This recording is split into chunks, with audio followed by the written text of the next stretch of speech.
વડોદરાના પાદરા પોલીસ સ્ટેશનના પીઆઈ પર લાગ્યો છે 2 લાખની લાંચ લેવાનો આરોપ। પતિ પત્ની વચ્ચેનો ઝઘડો પોલીસ સ્ટેશનમાં પહોંચ્યો અને આ ઝઘડાના કેસને લવ જેહાદનો ગુનો બતાવી કાયદેસરની કાર્યવાહી ન કરવા અને ફરિયાદીને હેરાન ન કરવા માટે પીઆઈ વીએ ચારણે 6 લાખની લાંચ માંગી, પરંતુ લાંબી રકઝક બાદ 2 લાખ રૂપિયામાં પતાવટ કરવાનું નક્કી થયું।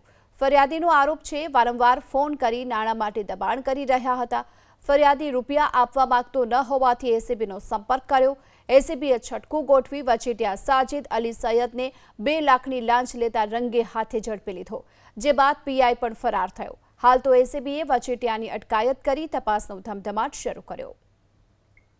ફરિયાદીનો આરોપ છે વારંવાર ફોન કરી નાણાં માટે દબાણ કરી રહ્યા હતા। ફરિયાદી રૂપિયા આપવા માંગતો ન હોવાથી એસીબીનો સંપર્ક કર્યો।